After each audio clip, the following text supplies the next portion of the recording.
Bonjour. En 2021, l'archevêque de Paris, qui s'appelait Monseigneur Aupetit, présenta sa démission au pape François, qui fut acceptée. Et le pape François dit « J'ai accepté sa démission sur l'autel de la rumeur.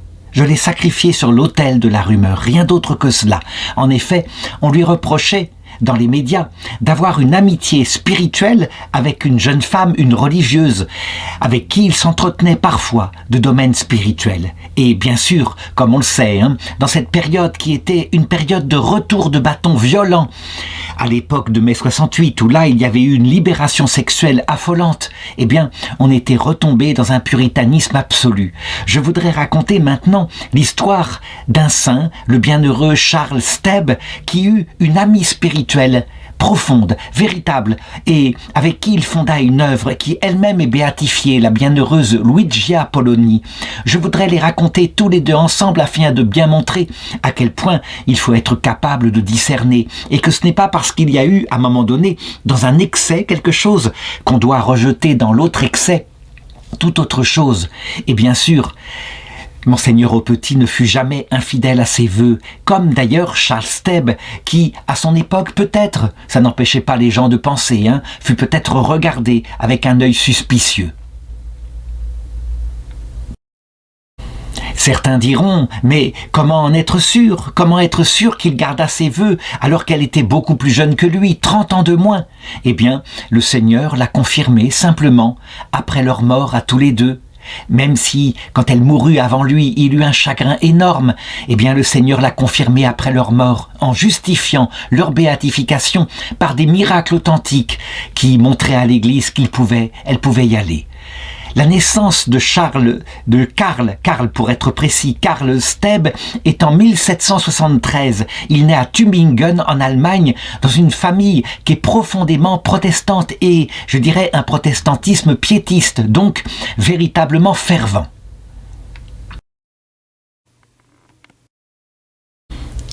Comment reconnaître cette piété chez les luthériens, qui sont évidemment beaucoup plus souples, beaucoup moins durs que la religion calviniste? Eh bien, on peut la remarquer par exemple dans Jean-Sébastien Bach, qui lui-même était luthérien et qui avait un amour très profond pour notre Seigneur.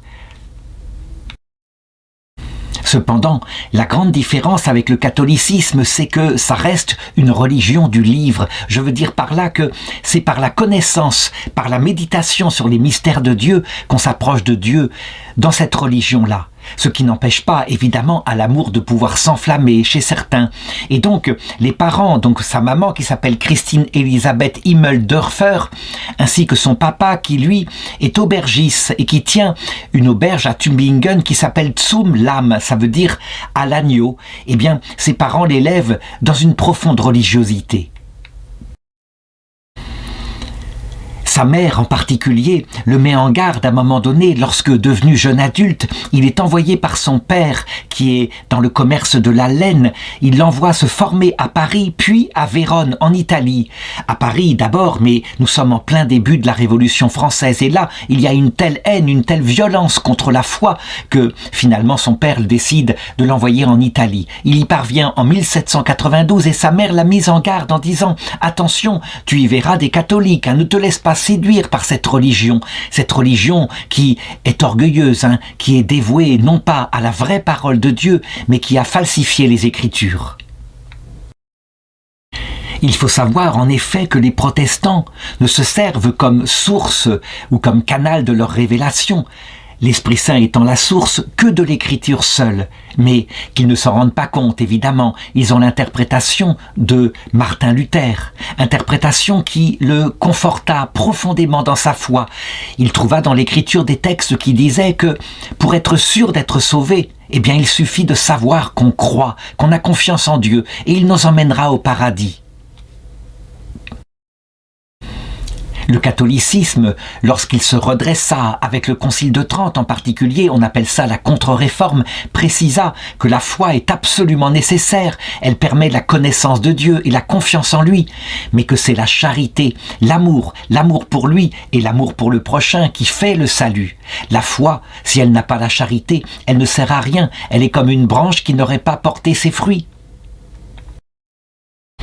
Karl va donc noter le conseil de sa maman quand il va partir ainsi en voyage et s'éloigner de ses chers parents qui en plus, il faut le reconnaître, ont eu beaucoup de malheur. Ils ont eu au total 8 enfants et seuls 2 ont survécu, lui et puis sa petite sœur qui s'appelle Henrietta Wilhelmine qui avait 11 ans de moins que lui.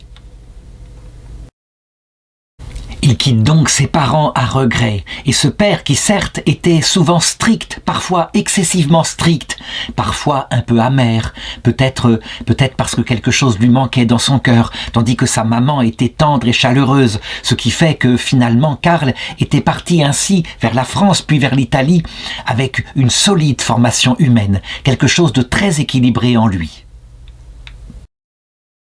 Donc, en 1792, envoyé par son père, il n'a que 18 ans, il arrive à Vérone, en Italie, et voici une carte qui indique où cela se situe, donc le nord de l'Italie, qui n'est pas finalement trop loin de l'endroit où vivent ses parents.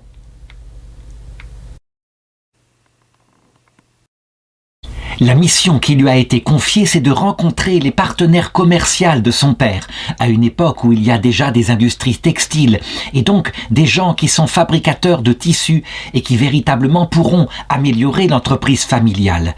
Donc, il est logé, d'ailleurs, accueilli de manière excellente par ces gens-là, mais ces gens-là, en particulier la famille Sartori et la famille Campoli, qui sont profondément catholiques. Et donc, pour la première fois, lui qui ne vivait que de présupposés concernant les catholiques, il rencontre la foi dans ces familles-là. Il se fond dans la ville de Vérone. Il a d'ailleurs un précepteur, Don Santi Fontana, qui est prêtre et qui lui sert de précepteur pour lui apprendre l'italien, lui qui au départ ne parlait que l'allemand.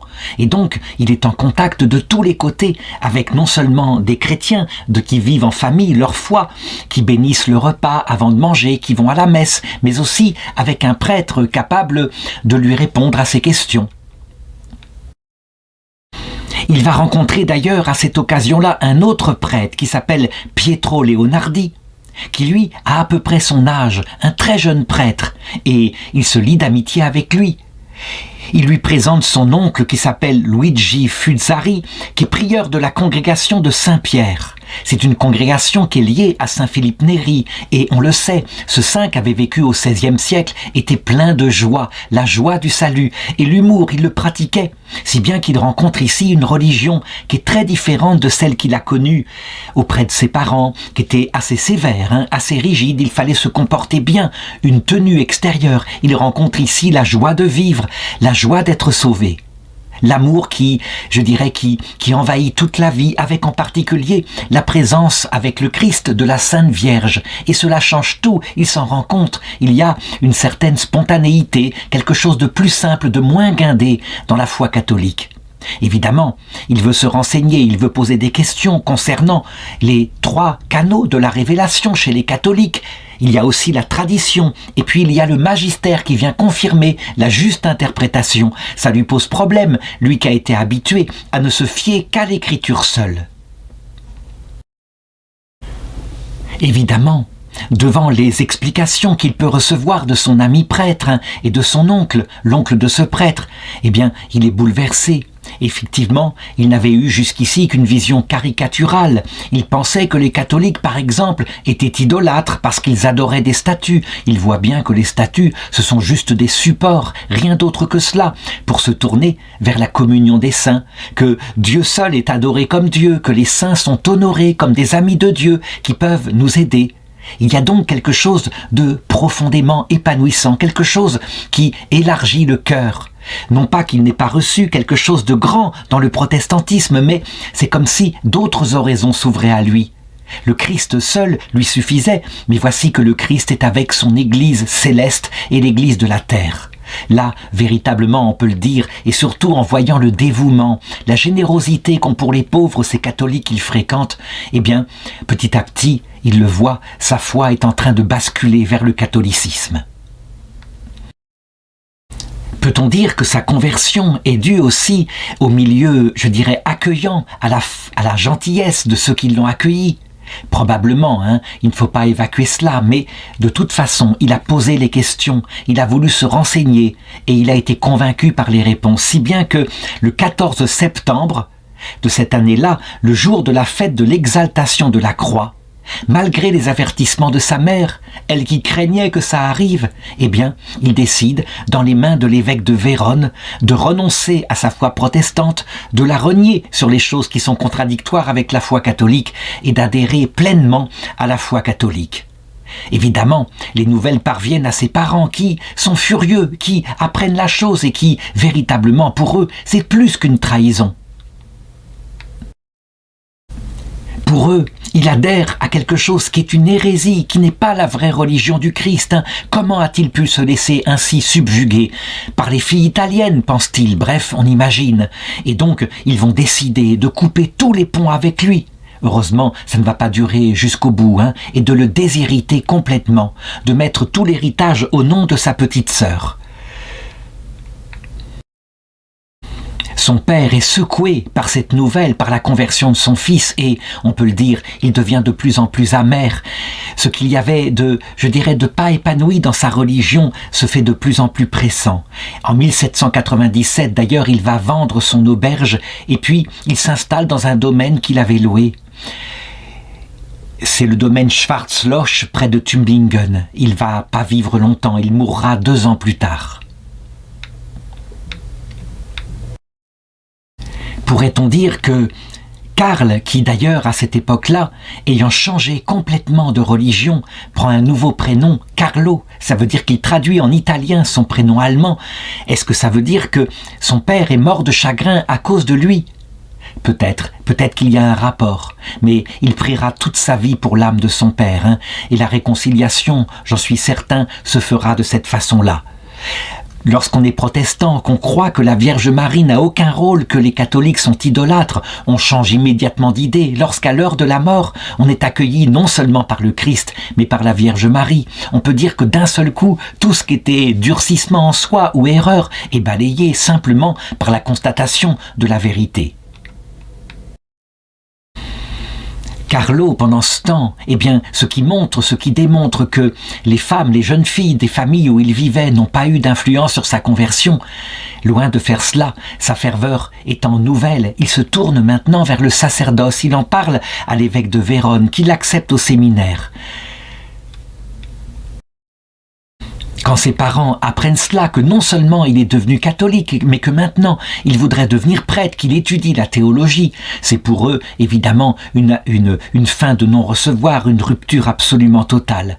Lui, il n'a plus aucune ressource, les fonds lui ont été complètement coupés, il a beaucoup de difficultés, mais il s'accroche, il va étudier au séminaire et finalement, il réussit à être ordonné par l'évêque de Vérone le 9 septembre 1796. Il faut le remarquer, il n'a que 23 ans. Depuis sa conversion jusqu'à son ordination, il y a eu très peu de temps. On peut se dire, mais comment cela se fait-il ? Manifestement, l'évêque a considéré qu'il avait suffisamment étudié, qu'il connaissait bien la foi catholique, qu'il pouvait s'engager. Il avait obtenu une dispense depuis le Vatican. Le voilà donc prêtre avec cette ferveur, cette capacité maintenant qu'il a à consacrer l'Eucharistie, à l'adorer de tout son cœur, parce que il le fait dans une grande piété. La piété qu'il avait reçue de son père, il l'a gardée, il l'a transfigurée avec la foi catholique. Et puis, nous sommes dans des événements tragiques au niveau de l'histoire de l'Europe. 3 mois plus tôt, le nord de l'Italie, qui était possession de l'Empire austro-hongrois, des Habsbourg, est devenu le théâtre des guerres par Napoléon contre l'Autriche. À cette époque-là, il s'appelle plutôt le général Bonaparte. Toujours est-il que la guerre ici produit énormément de blessés, de morts, mais aussi des assassinats, des pillages de par l'armée française, sans compter que le nord de l'Italie, à cette époque, il faut se souvenir que l'Italie n'est pas un pays unifié.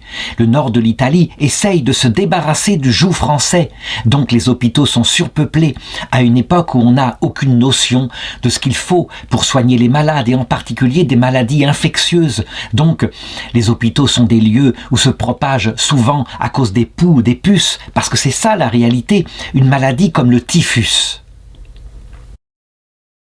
Dans cette période difficile, on va voir véritablement la générosité de ce jeune prêtre. Il se donne aux malades, il s'en occupe, il leur apporte les sacrements au risque de sa vie, mais il le fait quoi qu'il arrive, tandis que de nombreux prêtres italiens, quelquefois prennent leurs précautions, essayent de s'éloigner de ces lieux de contamination. Lui, il va devenir une personne célèbre dans la ville de Vérone.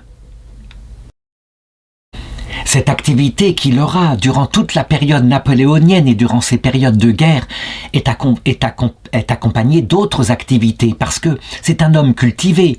On le sait, l'avantage du protestantisme quand on est élevé selon les principes luthériens, c'est qu'on reçoit souvent une très très belle, très forte éducation. Il connaît donc plusieurs langues et en particulier bien sûr sa langue maternelle, l'allemand. Donc on l'appelle pour qu'il devienne professeur d'allemand au séminaire théologique de l'évêché de Vérone et puis professeur d'allemand pour le lycée pour filles qui a été nouvellement créé.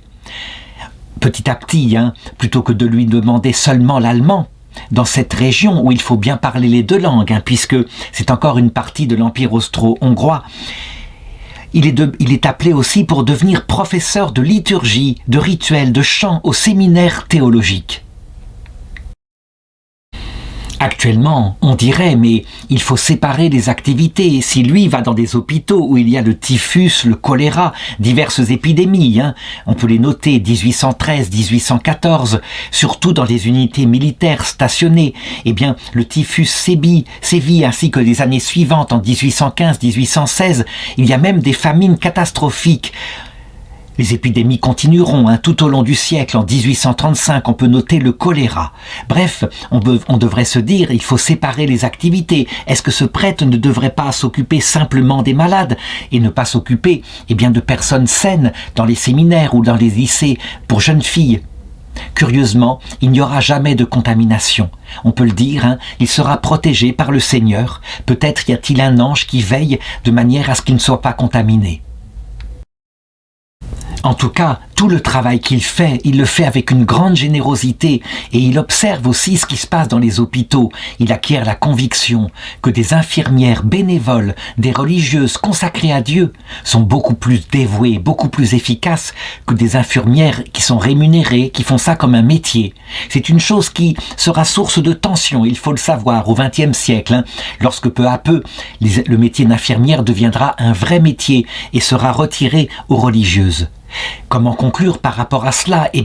Que le dévouement affectueux des infirmières bénévoles, qui ne sont pas diplômées, mais qui sont là, qui peuvent assister les malades par la prière, est effectivement ce qu'il y avait de mieux à cette période où la médecine était tout de même primitive.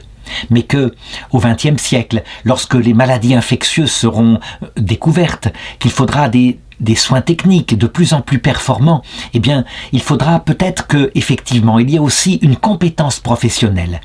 Mais on doit le remarquer, quelquefois la compétence professionnelle est tellement importante que les infirmières n'ont plus le temps de se dévouer aux malades. Et là, c'est une perte en ligne. Donc il faudrait trouver une sorte de mixte entre les deux.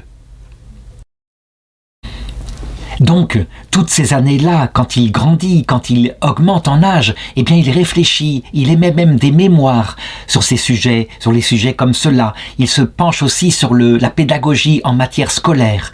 Et puis, il se dit que, véritablement, l'idéal serait de créer une sorte de congrégation avec en particulier des jeunes femmes qu'il repère, qui viennent et qui se donnent dans les hôpitaux, là où il y a les épidémies, qui ne pensent qu'à une chose, évidemment, se dévouer à Dieu, se consacrer totalement, sinon elles ne prendraient jamais le risque d'attraper une maladie de cette façon-là, ce qui veut dire que leur âme est entièrement à Dieu, elles n'ont pas peur de la mort. Cependant, il ne trouve pas une personne qui pourrait être, je dirais, son assistante pour fonder cette congrégation dont il a le projet dans le cœur. Les jeunes femmes en question sont souvent des femmes de la pauvreté, des femmes de la campagne, qui n'ont pas l'énergie, qui n'ont pas la culture qu'il faut pour être ainsi avec lui fondatrices. Plusieurs fois, pourtant, Carlo va essayer de mettre cette œuvre, ce grand projet, en action, et à chaque fois, ça va être un échec. Il rencontre, en 1821, alors qu'il est à la cathédrale, qu'il confesse, il rencontre une jeune femme qui s'appelle Luigia Poloni. Nous sommes donc en 1821 lorsqu'il la confesse pour la première fois. Lui, c'est déjà un homme de presque 50 ans. Elle est beaucoup plus jeune que lui. Elle est née en 1802, ce qui veut dire qu'elle a 19 ans. Et cependant, très vite, à force qu'il la confesse, eh bien, il découvre en elle une âme ardente qui voudrait se consacrer à Dieu. Elle est issue d'une famille de pharmaciens et son idée, ce serait de se consacrer totalement à Dieu dès que ce sera possible. Mais pour le moment, ce n'est pas possible. Très vite, il repère en elle une personnalité qui est solide, véritablement. Il faut dire qu'elle est issue d'une fratrie de 12 enfants. Je l'ai dit, son père est pharmacien, et 9 d'entre eux sont décédés en bas âge. Ce qui montre les catastrophes, les épidémies, à quel point ça a un impact à cette époque-là. Il remarque que c'est une jeune femme qui est ouverte d'esprit, qui est vive, qui est extraordinairement énergique. Elle est là, elle aide non seulement sa maman dans l'éducation des quelques frères et sœurs qu'il reste, mais elle aide aussi son père dans sa boutique. Et puis, à un moment donné, quand son frère Apollonio fonde une administration, une activité agricole, elle est là, toujours présente pour l'aider, pour qu'il puisse réussir et se lancer dans la vie. Carlo, à force de la rencontrer, de voir qui elle est, de voir l'énergie qui émane d'elle, et puis cette grande piété se dit qu'il a trouvé ici la perle rare. Et c'est elle, la jeune fille qu'il lui faut pour pouvoir fonder sa congrégation. Elle sera capable de tenir des religieuses, de leur donner véritablement l'élan pour qu'elles fassent la vocation. Il commence à lui en parler un petit peu avec une grande discrétion. Mais comme je l'ai dit, pour le moment c'est trop tôt, elle ne peut certainement pas se consacrer. N'empêche que, sous sa direction délicate, sous sa direction patiente, eh bien, on va la voir de plus en plus se consacrer aux pauvres, en particulier aux personnes âgées, aux malades chroniques. Elle ne fait pas que prier, qu'être consacrée à la prière. Sa charité s'établit aussi vers ceux qui en ont besoin. Les années vont passer de cette façon-là, et voici qu'en 1836, eh bien, Carlo va pouvoir observer qui elle est. Pourquoi ? Parce que il se déclenche une terrible épidémie de choléra à Vérone. Et là, il la voit, il l'observe, elle est avec lui. Lui, il assiste, il donne des sacrements à ceux qui sont mourants. Et elle, avec une abnégation absolument inconditionnelle, eh bien, elle va même auprès de ceux qui sont, je dirais, dans la quarantaine, qui ne peuvent pas sortir. Elle n'hésite pas, elle met sa propre vie en danger pour les servir, pour les aider. Carlo, cette fois, en est persuadé. D'ailleurs, cette amitié profonde qu'il a créée avec elle le lui démontre. Ce n'est pas pour rien que Dieu l'a mis sur son chemin. C'est elle qui sera la supérieure des religieuses qu'il veut fonder. Et finalement, eh bien, les années ayant passé, s'étant dévouée totalement à sa famille, elle se décidera enfin à leur annoncer que l'Esprit Saint l'appelle à une vocation religieuse. Ça ne pourra se faire que en 1840. Il faut se rendre compte, elle a alors 38 ans tout de même, ce qui montre la patience extrême qu'a eu Carlo. Mais là, c'est décidé. Elle ne restera plus auprès de sa famille et sa famille lui fait des scènes abominables, estime qu'elle est absolument indispensable et pour cause. Se passer d'une personne si énergique, est-ce que les affaires ne vont pas péricliter ? Mais sa décision est prise, elle le sait maintenant. Sa famille a suffisamment abusé d'elle, on peut le dire. Et donc, avec 3 compagnes, 3 jeunes filles, elle s'installe, portée par l'aide de Carlo, qui lui a eu un petit héritage de sa famille et qui a pu acheter ainsi, ou plutôt louer pour le moment, eh bien, une petite chambre de Pio Ricovero. Ça se passe en novembre 1840. Là, tout de suite, elles vont se fixer un emploi du temps très strict, des horaires très précis. Il ne faut pas tomber dans la paresse. Et puis, elles tournent leur vie autour d'une vie religieuse consacrée. La prière prend une place importante. Et appuyées sur cela, alors toutes les 4, elles peuvent se dévouer à ce qui va être leur vocation. Don Carlo Steb, quant à lui, il veille sur elle. Il ne veut pas qu'elle se brûle les ailes en allant trop vite. Et leur activité ne doit certainement pas, je dirais, faire disparaître leur amour pour le Seigneur. Il le sait bien.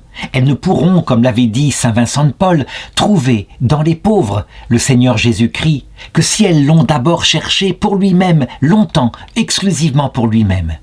D'ailleurs, eh bien, avec patience, peu à peu, il finira par accepter ce qu'elle voudrait, à savoir maintenant porter un costume de religieuse et prononcer des vœux de pauvreté, chasteté, obéissance, comme le font les autres religieuses. Pour cela, il a d'abord demandé les autorisations civiles, puis canoniques, et tout est obtenu. Donc il peut le faire, si bien que le 10 septembre 1848, donc maintenant, elle a 46 ans. Et lui, il en a 75. Hein. Comme cette œuvre a mis du temps à se créer, c'est absolument stupéfiant, mais c'est ainsi. Eh bien, il accepte qu'elle prononce leurs vœux, et elle va prendre le nom de sœur Vincenza Maria. Au nom de Saint Vincent de Paul, bien sûr, hein, qui peut être leur patron, sinon Saint Vincent de Paul, celui qui en France, quelques siècles plus tôt, avait créé toutes les œuvres de la charité. On peut dire, hein, il avait bien fait d'attendre de trouver la perle rare, il ne s'est pas trompé.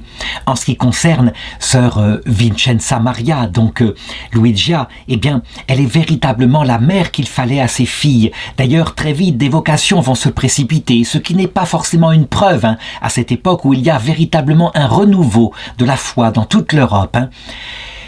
Pendant les 15 années où elle restera supérieure de cet institut, eh bien, elle fera passer l'institut de 3 sœurs à 48 sœurs, et son enseignement est très équilibré.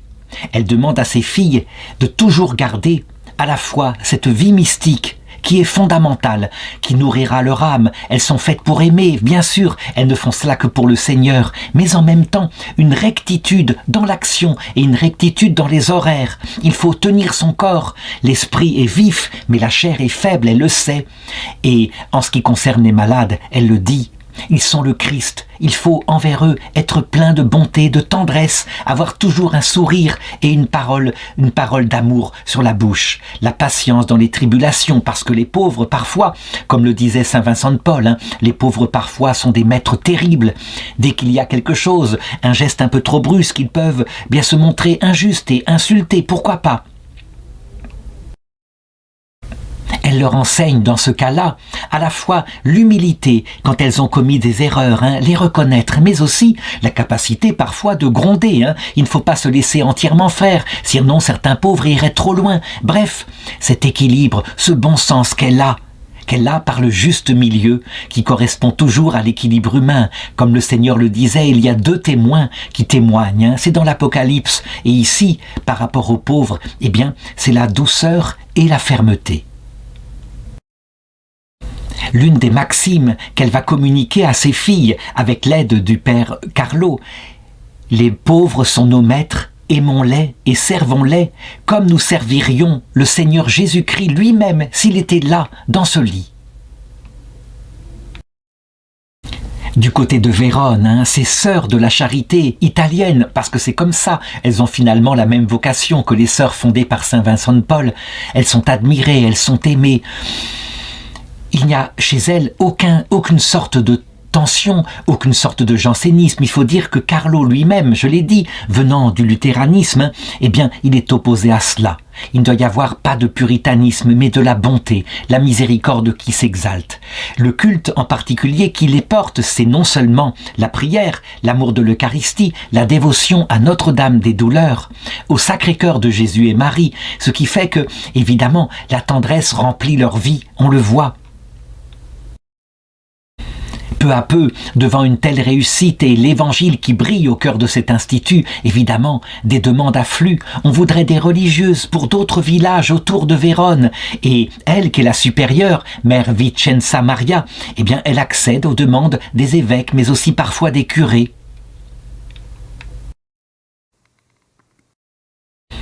Durant sa vie, puisque elle ne va pas vivre longtemps, je raconterai ça un peu plus loin. Hein. Il va y avoir des maisons qui vont être ouvertes à Cologne, à Venise, à Montagnana, à Zevio, Este et Monselice. Et puis plus tard, hein, après sa mort, ça va être une explosion. Ces sœurs qui, à sa mort, seront environ 48, maintenant, à notre époque, hein, elles sont plus de 1200. Mais c'est une autre histoire. Continue. En ce qui concerne hein, la communion spirituelle entre le père Carlo Steb et puis sœur Vincenza Maria, on peut le dire, c'est une communion totale. est-ce qu'il y a quelque chose ici, comme je le disais au début de cette vidéo, qui pourrait être mis en suspicion? Un vieux prêtre, et puis une jeune sœur, en tout cas beaucoup plus jeune que lui, même si le temps a passé. Eh bien, je l'ai dit, probablement certains ont peut-être pensé, certains ont des idées mauvaises, mais on le voyait, leur vocation était totalement donnée aux pauvres, le dévouement qu'ils avaient enlevait tous les doutes très vite. Pourtant, on doit l'affirmer, il y avait en eux plus que une commune orientation pour la charité et le service des pauvres. Il y avait entre eux non seulement une marche ensemble vers le Seigneur dans la vie mystique, mais une vraie amitié spirituelle qui s'était établie dans un sentiment réciproque, comme je vais le montrer, puisque voici que se déclenche en 1853 chez mère Vincenza Maria une douleur. Elle a une douleur qui est là, elle consulte un médecin, et à cette époque-là, on est très bon en diagnostic, même si on n'est pas très bon en soins. C'est un cancer, manifestement. Et ce cancer, eh bien, parce qu'on n'a aucune possibilité de le contrer, elle le sait, il va la consumer peu à peu, lentement, mais sûrement. Évidemment, les médecins de l'époque, tout de même, ils tentent des opérations. En 1853, on fait des expériences, donc on essaye de l'opérer pour enlever la tumeur. On fait un traitement avec de la soude caustique pour essayer d'enlever ce qui pourrait repousser. C'est douloureux, ça se fait sans anesthésie. Elle est là, elle supporte les souffrances, véritablement héroïquement. Don Carlos Stepp, quant à lui, on le voit, il est bouleversé par la maladie de celle qui est sa compagne spirituelle. Il n'y a pas d'autre façon de décrire les choses. Il l'encourage, il la porte, il lui administre les sacrements. Il assistera jusqu'au bout, mais on le voit bien, il est miné de l'intérieur par cette maladie qui la mine, elle, physiquement. Jusqu'au bout, il sera auprès d'elle et elle finit par mourir le 11 novembre 1855. 53 ans seulement, et lui, il est un très vieil homme qui est là, comme écrasé par le poids de ce départ. Elle a laissé un testament spirituel qu'elle a écrit avec son sang et où elle donne à ses filles, eh bien, toutes les directives pour l'avenir. Elle leur dit à quel point la charité, c'est la base de tout et qu'elles doivent l'exercer de toute leur force tant qu'elles sont sur la terre jusqu'au bout. Il ne faut pas perdre une seule seconde. Il faut s'occuper de chaque pauvre comme s'il était Jésus-Christ présent sur la terre. Le médecin de la famille qui l'a assisté lui aussi jusqu'au bout, eh bien, il est en larmes et il commente en disant « Sa vie n'était rien d'autre qu'un évangile vivant ». Et le père, quant à lui, eh bien, il va rester marqué. Il est là, il se souvient, il le raconte aux sœurs, aux jeunes sœurs qui arrivent, comment, lorsqu'il lui avait demandé eh bien, de l'aider à fonder ce projet qu'il n'avait jamais réussi à mettre en œuvre, comment elle lui avait répondu à un moment donné. Vous savez, mon père, je suis la plus inadaptée des créatures, mais le Seigneur, comme nous le savons, utilise les outils les plus faibles. Et le père Carlos Stepp, quant à lui, il disait, eh bien, vous voyez, il s'est servi de nous deux parce que moi-même, je n'étais qu'un pauvre néant. Et pendant l'année qu'il restera à vivre encore sur terre, lui qui manifestement ne survivra pas à celle qui était sa sœur spirituelle, il leur racontera toujours comment ils avaient choisi ensemble le nom de leur institut, l'Instituto Sorelle della Misericordia di Verona. De la miséricorde, disait-il. Oui, parce que la miséricorde, c'est la charité alliée à l'humilité. Quand les deux ensemble marchent, eh bien, ce n'est pas seulement la charité qui, elle, pourrait parfois être exigeante, être déterminante. Non, la miséricorde, c'est quand on s'occupe des très pauvres et qu'on ne peut rien faire d'autre que les aider dans leur dernier chemin. Je l'ai dit, il ne va lui survivre qu'une année. Elle est morte le 11 novembre 1855 et lui, eh bien, il va décéder le 15 décembre 1856. Il est âgé de 83 ans. On peut le dire, le Seigneur l'a rappelé maintenant dans l'autre monde. L'ordre qu'il a fondé est suffisamment solide, il n'est plus utile sur la terre. Et il a appris lui aussi, certainement pas par une souffrance physique comme elle avait vécu, mais par d'autres choses, par une souffrance intérieure. Il a appris ce qu'il fallait pour pouvoir entrer le jour même dans la vision béatifique. Voilà pourquoi, lorsqu'ils furent béatifiés tous les deux, eh bien, la fête est célébrée le jour même de leur dies natalis. Pour lui donc, chaque 15 décembre, il est fêté. Jamais dans la ville de Vérone on ne l'oubliera, on le surnommait le Samaritain de Vérone, en l'honneur de la parabole de Jésus qui racontait comment un Samaritain qui était en voyage trouva au bord de la route un homme qui avait été attaqué par des bandits et qu'il avait même payé pour que cet homme-là puisse être soigné dans un hôtel. Ce qui est curieux, c'est que il sera célèbre en Italie, mais sa renommée n'arrivera en Allemagne que dans les années 1950, où là, on se rendra compte dans les partis catholiques de l'Allemagne à quel point il y avait un saint qui appartenait au Seigneur. Qu'est-ce qui le fit découvrir ainsi ? Ce fut justement le procès de béatification qui était ouvert, et du coup, la congrégation qu'il avait fondée décida la même année de créer une succursale à Berlin, et puis en 1952 de s'installer à Tübingen et de reprendre la résidence étudiante de Saint-Michael.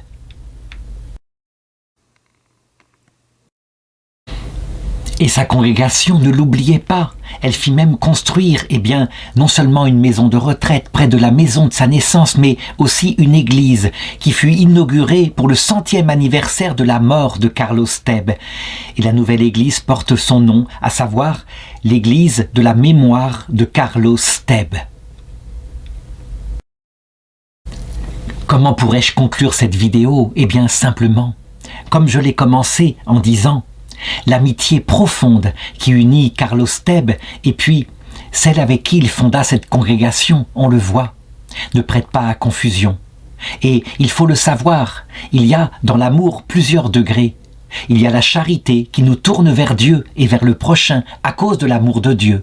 Il y a l'amitié qui fait qu'on a une seule volonté pour des raisons humaines et ils eurent une amitié profonde. Mais évidemment transfigurée par la charité, et puis elle peut s'exprimer véritablement par des sentiments, une communion sentimentale en commun, qui n'a aucun rapport avec la sexualité, le 4e degré. Cependant, quand l'un des deux s'en va dans l'autre monde, l'autre sur terre ne peut pas rester bien longtemps. Est-ce qu'au ciel, ils sont unis pour venir nous aider sur la terre ? Je dirais probablement, et c'est pourquoi j'ai voulu dans une seule vidéo traiter en même temps de la vie du bienheureux Carlo Steb et de celle qui fut sa compagne spirituelle pour l'éternité, la bienheureuse Luigia Poloni.